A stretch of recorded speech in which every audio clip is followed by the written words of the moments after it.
काम करे तुम्हारी दीवार टेढ़ी हो जाए। अब उनकी दीवार टेढ़ी हो गई और वो चिने और ढादे में इस तरह करते करते शाम हो गई। शाम को सेठ आया, उसने कहा कि आज कुछ भी नहीं किया। वो कहने लगी कि एक बुढ़िया आई थी, वह कर रही थी मेरा पत्थर गणेश गढ़ दो, हमने नहीं गढ़ा। उसने कहा तुम्हारी दीवार टेढ़ी हो जाए। शेर ने बुढ़िया बुलवाई, सेठ ने कहा कि हम तेरा सोने का गणेश गढ़ा देंगे, हमारी दीवार सीधी हो जाए, करा दो। शेर ने बुढ़िया को सोने का गणेश गढ़ा दिया और सेठ की दीवार सीधी हो गई। जैसे सेठ की दीवार सीधी की वैसे सबकी करना। कहते सुनते हुकारा भरते बोलो गणेश भगवान की जय।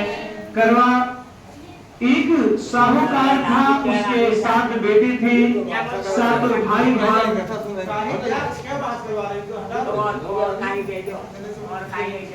एक साहूकार था, उसके 7 बेटे थे, 7 भाई बहन के साथ ही खाना खाते थे। एक दिन कार्तिक लगते ही करवा चौथ का व्रत आया, तब सारे भाई बोले कि बहन आओ खाना खाएं। तब बहन बोली कि भाई आज करवा चौथ का व्रत है, चांद उगने के बाद खाओगे। भाई ने सोचा कि बहन भूखी रहेगी, तो एक भाई ने दिया लिया और एक भाई ने छलनी देकर दीवार की ओट होकर दीवा जला के छलनी ढक दी और आकर कहा कि बहन तेरा चांद उगाया है, देख ले अर्घ दे ले। बहन अपनी भाभियों से बोली कि आओ भाभी अर्घ दे ले। सारी भाभियां बोली कि बाई जी तुम्हारा चांद उगा है, मेरा चांद तो रात में उगेगा। तब उसने अकेले ही अर्घ दे दिया और भाइयों के साथ जीवने बैठ गई। पहले गस्से में बाल आया, दूसरे गस्से में कंकड़ निकला और तीसरे गस्से के तोड़ते ही ससुराल से बुलावा आ गया और कहा कि भाई का आदमी बहुत बीमार है, जल्दी भेजो। जब माँ बहन के पहनने के लिए 3 बार गुच्चा खोला तो तीनों बार धोले कपड़े निकले और बाई को धोला कपड़ा पहना कर ससुराल भेज दी। सोने का टका पल्ले बांध दिया और बोली कि रास्ते में कोई भी मिले उसे पैर छूती जाइयो और जो सुहाग का आशीष दे उसे सोने का टका देकर पल्ले की गांठ बांध लियो। बेटी से यह कहकर विदा कर दी। रास्ते में जो मिले उसे पैर छुए, सबने यही आशीर्वाद दी कि सीलो सीली हो, समीरी हो, बहुत बहुत भैया की बहन हो। अपने भाइयों का सुख ससुराल में पहुंचने पर छोटी नंद खड़ी थी, वह उसके पैरों लगी तो आप कहने लगी कि सीली हो, सपूती हो, 7 पुत्रों की माँ हो, मेरे भैया का सुख देखकर या सुनकर उसने सभी 7 गांठें बांध ली और सोने का टका नंद को दे दिया। अंदर गई तो सास ने पीढ़ा नहीं बिछाया और बोली ऊपर मरा पड़ा है, वहां जाकर बैठ जा। जब वहां गई तो उसने देखा कि उसका पति धनी मरा पड़ा हुआ था और उसे सेवने लगी। उसकी साथ सारी बची कुची रोटी दासी को देकर कहती बहू से कि बड़ी को रोटी दे आ। ऐसे होते होते मंग सिर की चौथ आई और चौथ माता बोली करवा ले भाइयों की प्यारी करवा ले, दिन में चांद उगानी करवा ले, घड़ी भूखी करवा ले। तब चौथ माता को देखकर बोली कि माता तुम्हें नहीं उजाड़ी है और तुम्हें सुधारोगी, मुझे सुहाग देना पड़ेगा। चौथ माता ने कहा कि पौ की चौथ आएगी, जो मेरे से बड़ी है वो तुझे सुहाग देगी। इसी तरह पौ की चौथ माता आकर चली गई।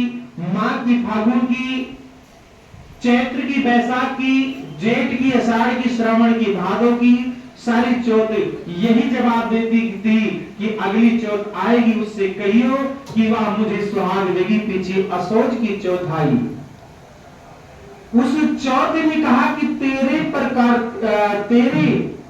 कार्तिक की चौथ नाराज है, उसी ने तेरा सुहाग लिया है और वही तुझे सुहाग देगी। उसका पैर पकड़कर बैठ जाइयो, यह कहकर कि वह चली गई। पीछे कार्तिक की चौथ माता आई, गुस्से में बोली कि भैया की प्यारी करवा ले, दिन में चांद उगाली करवा ले, घड़ी भुकाली करवा ले, व्रत भंडनी करवा ले। तब साहूकार की बेटी पैर पकड़कर बैठ गई और रोने लगी, हाथ जोड़कर बोली कि चौथ माता मेरा सुहाग तेरे हाथ में है।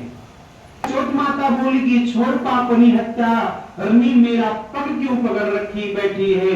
वह बोली कि माता मेरे से बिगड़ी हो, अब तुम्हें ही मेरा सुहाग देना पड़ेगा। चौथ माता राजी हो गई और आंख में से काजल निकाला, नाखून में से मेहंदी निकाली और टीका में से उंगली निकालकर चीटली उंगली का छींटा दिया। देखते ही उसका पति उठकर बैठ गया और बोला कि बहुत सोया। तब वह बोली कि क्या तुम सोए, मुझे तो 12 महीने हो गए। तब चौथ माता ने सुहाग दिया है। तो वह बोली कि चौथ माता का उज मन कर। तब वह चौथ माता की कहानी सुनी करवा हिंसा खूब चूरमा किया। दोनों पति पत्नी जीव कर चौपर पासा खोलने लगे। नीचे से उसकी सास ने रोटी भेजी तो दासी ने आकर कहा कि वह दोनों तो चौपर पास खेल रहे। सास देखकर खुश हो गई और बोली क्या बात है। वह बोली कि मेरे तो चौथ माता आई है। बताकर सास के पैर लग गई और सारी नगरी में ढिढोरा पिटवा दिया कि पुरुष की लुगाई बेटे की मां सब कोई चौथ का व्रत करो, 13 चौथ करो, नहीं तो 4 करो, नहीं तो दो चौथ तो सब कोई करो। हे चौथ माता, जैसे साहूकार की बेटी को सुहाग दिया वैसा सबको दियो, हमें भी दियो। कहते सुनते हुकारा भरते अपने सारे परिवार का सुहाग दियो। बोलो गणेश भगवान की जय। अब थाली अच्छा छोड़ दीजिए, थाली घुमा दीजिए। जो लोग घुमाते हैं वो लोग अपना आगे आ जाए।